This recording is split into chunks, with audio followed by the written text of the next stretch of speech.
नमस्कार, आदाब साथियों। आप सभी का एक बार फिर से मेरे YouTube चैनल पर बहुत बहुत स्वागत है। जैसा कि आप सभी जानते हैं, विभिन्न प्रतियोगिता परीक्षा में पूर्व व्यावसायिक शिक्षा से संबंधित कुछ महत्वपूर्ण प्रश्न आते हैं। उसी से संबंधित आज का हमारा ये वीडियो है। अगर आपने मेरे चैनल को अभी तक सब्सक्राइब नहीं किया है तो सब्सक्राइब जरूर करें तथा बेल आइकन को दबाना ना भूलें। पूर्व व्यावसायिक शिक्षा सी-टेट, बी-टेट या फिर किसी भी टीईटी एग्ज़ाम में आने वाला एक प्रमुख टॉपिक है।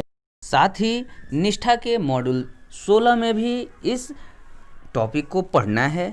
इसी टॉपिक से संबंधित आज मैं इस वीडियो में आपके लिए 30 महत्वपूर्ण प्रश्नों को लेकर आया हूं, ताकि आपको किसी भी प्रतियोगिता परीक्षा में अगर इस तरह का कोई भी क्वेश्चन अगर आपके सामने आए तो उसे आप तुरंत हल कर सकें और आपको कोई कठिनाई का सामना ना करना पड़े।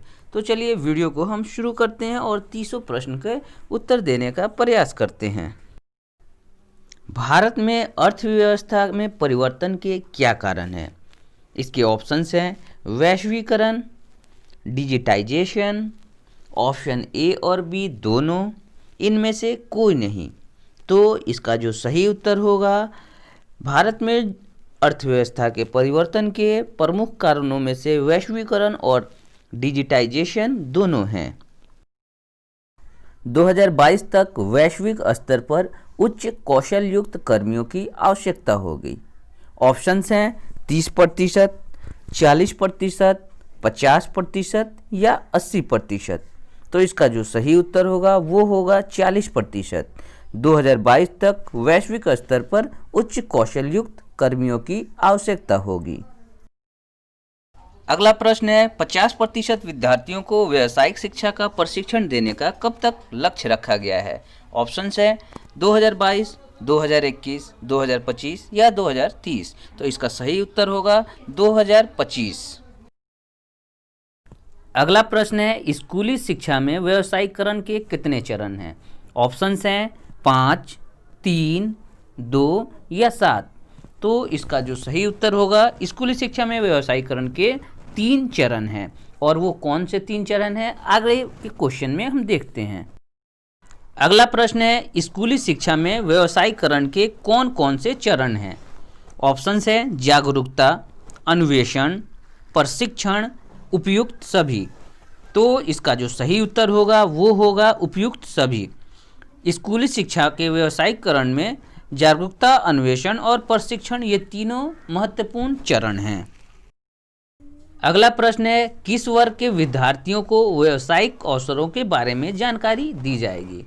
ऑप्शंस हैं वर्ग 3 से 5वां, वर्ग 6 से 8वां, वर्ग 9 से 12वां, इनमें से कोई नहीं।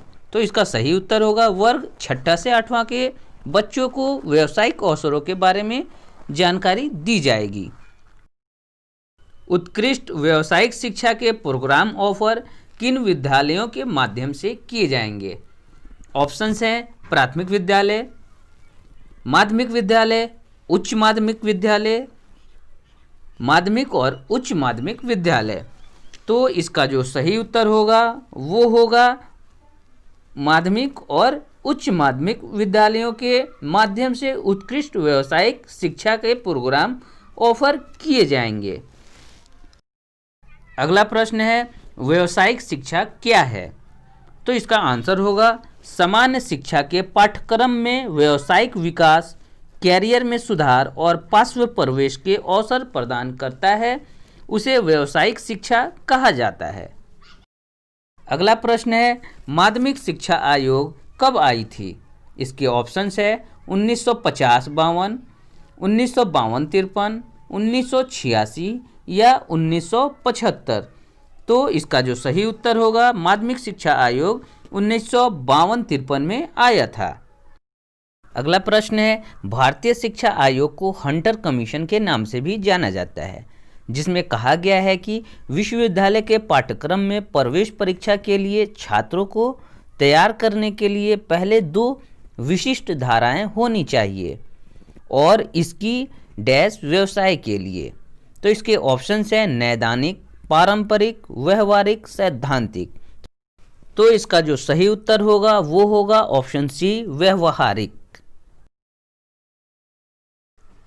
पूर्व व्यावसायिक शिक्षा गतिविधियों के चरण का सही क्रम चुनें। योजना निर्माण, अनुकूलित करना, प्रतिबिंबित करना, प्रदर्शन करना, संबंधित जानकारी देना। ऑप्शंस हैं 1, 2, 3, 4, 5। ऑप्शन बी है 1, 3, 4, 5, 2। ऑप्शन सी है 1, 4, 2, 3, 5। ऑप्शन डी है 5, 4, 3, 2, 1। तो इसका सही जो क्रम है ऑप्शन ए है 1, 2, 3, 4, 5। इसी क्रम में छात्रों को पूर्व व्यावसायिक शिक्षा के बारे में बताया जाता है। अगला प्रश्न है, शिक्षा का मैग्ना कार्टा किसे कहते हैं? इसके ऑप्शंस है नई शिक्षा नीति 2020, वुड डिस्पैच, माध्यमिक शिक्षा आयोग, राष्ट्रीय पाठ्यचर्या की रूपरेखा 2005। तो इसका जो सही उत्तर होगा वो होगा option B, Wood dispatch. Lord Charles Wood ने वुड डिस्पैच को तैयार किया था, जिसे शिक्षा का मैग्ना कार्टा कहा जाता है। अगला प्रश्न है, भारतीय शिक्षा आयोग किस वर्ष अस्तित्व में आया? ऑप्शंस हैं 1947, 1986, 1882, 1919। तो इसका जो सही उत्तर होगा ऑप्शन सी 1882। 1882 ईस्वी में ही भारतीय शिक्षा आयोग अस्तित्व में आया था। अगला प्रश्न है, हंटर आयोग का दूसरा नाम क्या है? इसके ऑप्शंस हैं राष्ट्रीय शिक्षा नीति, भारतीय शिक्षा आयोग, माध्यमिक शिक्षा आयोग, वुड डिस्पैच। तो इसका जो सही और सटीक उत्तर होगा वो है भारतीय शिक्षा आयोग को ही हंटर आयोग के नाम से जाना जाता है। इस तरह से ऑप्शन बी जो है वो सही है। अगला प्रश्न है, 2022 तक कितने लोगों को प्रशिक्षण देने का लक्ष्य रखा गया है? ऑप्शंस है 400 मिलियन, 250 मिलियन, 100 मिलियन या 500 मिलियन।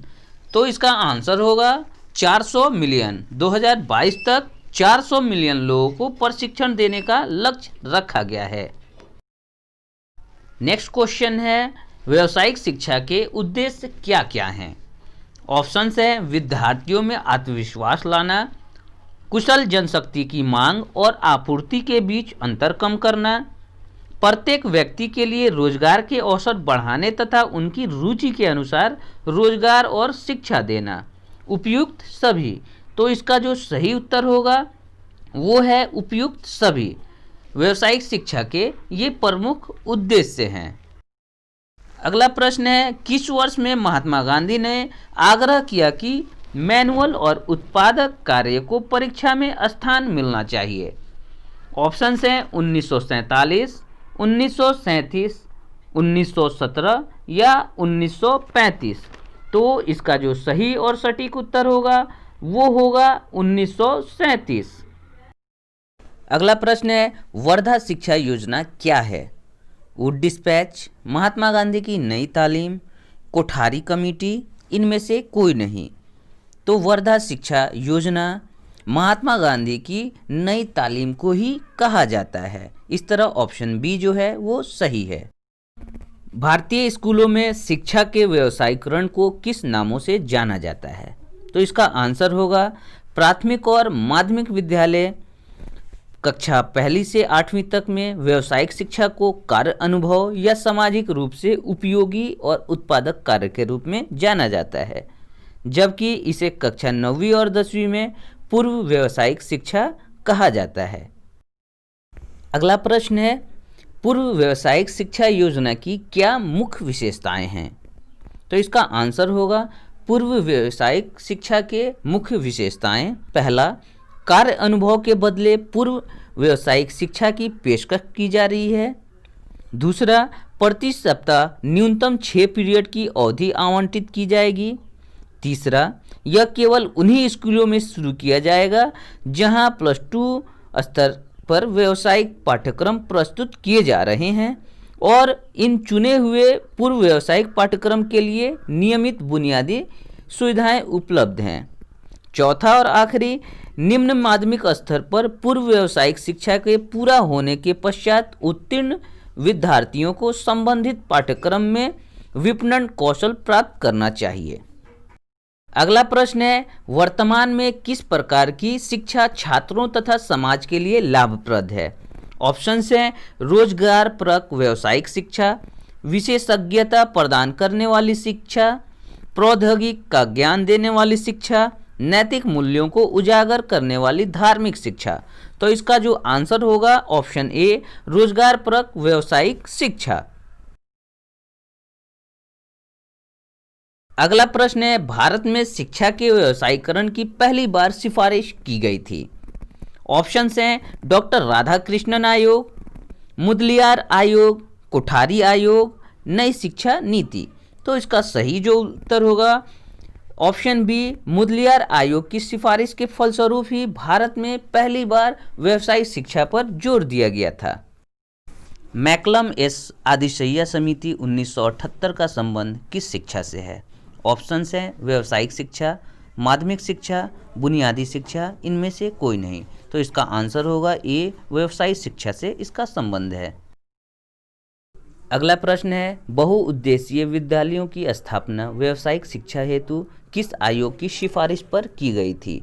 ऑप्शंस है हंटर कमीशन, वुड डिस्पैच, माध्यमिक शिक्षा आयोग, नई शिक्षा नीति। तो इसका जो सही उत्तर होगा वो है ऑप्शन सी माध्यमिक शिक्षा आयोग के।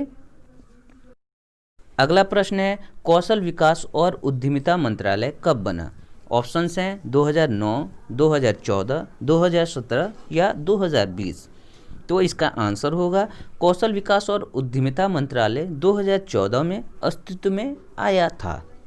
अगला प्रश्न है मानव संसाधन विकास मंत्रालय द्वारा राष्ट्रीय व्यावसायिक शिक्षा योग्यता पाठ्यचर्या का निर्माण कब हुआ था? इसके ऑप्शंस हैं 2016, 2011, 2012 या 2014। तो इसका जो सही उत्तर होगा वो होगा 2012। अगला प्रश्न है भारत सरकार के द्वारा कौशल प्रशिक्षण हेतु कौन कौन से योजना चलाए जा रहे हैं? ऑप्शंस हैं स्किल इंडिया डेवलपमेंट मिशन, प्रधानमंत्री कौशल विकास योजना, दीनदयाल उपाध्याय ग्राम कौशल योजना, राष्ट्रीय शहरी आजीविका मिशन, उपरोक्त सभी। तो इसका जो सही उत्तर होगा भारत सरकार के द्वारा ये सभी कौशल प्रशिक्षण योजनाएं चलाई जा रही हैं। इस तरह ऑप्शन ई सही होगा। अगला प्रश्न है व्यावसायिक शिक्षा को किन नामों से जाना जाता है? ऑप्शंस हैं व्यावसायिक शिक्षा और प्रशिक्षण, वोकेशनल एजुकेशन ट्रेनिंग, कैरियर और तकनीकी शिक्षा, उपयुक्त सभी। तो इसका जो सही उत्तर है ऑप्शन डी उपयुक्त सभी। इन तीनों नामों से व्यावसायिक शिक्षा को जाना जाता है। 29वां प्रश्न है कौन सी शिक्षा शिक्षार्थियों को उन नौकरियों के लिए तैयार करता है जो मैनुअल या व्यवहारिक गतिविधि पर आधारित है? ऑप्शंस हैं परंपरागत शिक्षा, तकनीकी शिक्षा, धार्मिक शिक्षा या इनमें से कोई नहीं। तो जो सही उत्तर होगा वो होगा तकनीकी शिक्षा। 20वां और आखिरी प्रश्न है वुड और एवर्ट आयोग का संबंध किस शिक्षा से है? तो इसका आंसर होगा व्यावसायिक शिक्षा से।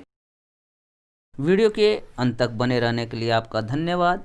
उम्मीद करता हूँ किसी भी प्रतियोगिता परीक्षा में अगर पूर्व व्यावसायिक शिक्षा से संबंधित कोई भी अगर प्रश्न आएगा तो आप उसे छोड़ेंगे नहीं। वीडियो को अधिक से अधिक लाइक, कमेंट और शेयर करें।